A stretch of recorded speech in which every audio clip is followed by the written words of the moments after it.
Let's bring political analyst, intelligence risk advisory founder and director as well, Rebone Tau, to unpack the objective of this hearings. She joins us via video link. Rebone, good afternoon. Thank you for your time with us here at the SABC. Good afternoon, Lisa, and good afternoon to the viewers at home. Perhaps for context sake at this point, given what has transpired, we saw that the EFF, or we've heard of reports that the EFF has walked out of those hearings a little earlier on. Talk to the Powers and Privileges Act. What does it entail and how does it come to the fore during these hearings? I mean, the root of the matter is that if you look at the role that has been played by the Powers and Privilege Committee, I mean, they have a lot of powers.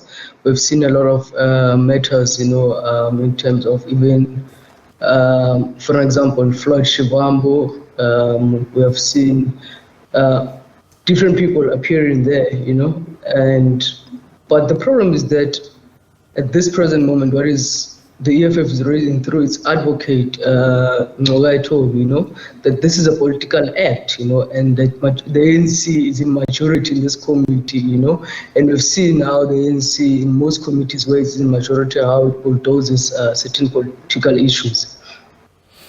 Rebone, thank you for that context. So given the crux of the matter, perhaps you could also speak to the fine line between criminal conduct and legitimate protest in this instance. What's coming to the fore, perhaps also the difference between that and sedition?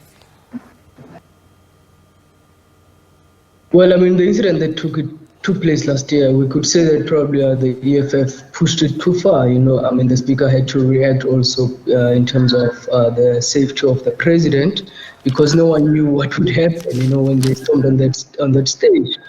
But we know that the EFF has been consistent on the protest in parliament. We've seen them being dragged out themselves, by security personnel out of parliament, where some of their members getting hurt, which means that we have a very interesting parliament where there's a lot of physical things that take place, in terms of as I indicated, some of the EFF members in the past have been hurt through the role that has been played by the security personnel in parliament, where they would argue that they have every right as members of parliament to make the president account, and this does not start with President Ramaphosa. Obviously, we saw it also under the era of former President Jacob Zuma. Well, some questions that come to the fore. Did the president himself feel threatened? And did the EFF go too far? How could the EFF defend their actions on that day, especially after them also wanting an apology from Apisa Nkakula?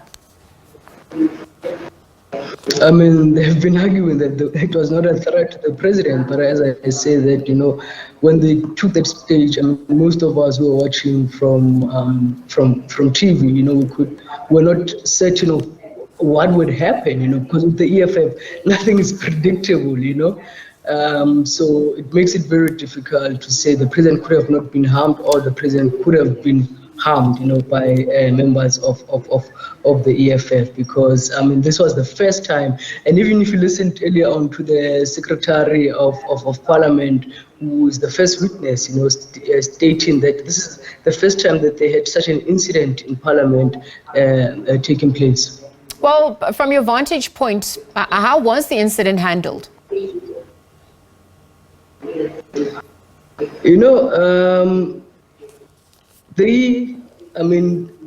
From a risk point of view, the first thing that you do is to make sure that you protect the principal, and that's what the security personnel had to do.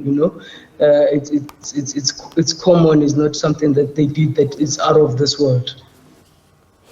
All right, so then just as we conclude, perhaps, from your vantage point, did the EFF pose a physical threat to the president? The result of the matter is that no one knew how they were going to react. Yes, nothing happened because, yes, they were stopped, but we can't predict that they were going to or they were not going to. And I mean, I think even right now, the argument that independent judge should be brought in, probably that's the route to take, so that this process can move forward, so that they can conclude on this matter and let them argue their case on why they reacted in that manner, because this is something that they've not done in the past. What triggered them to actually try and get close to the president?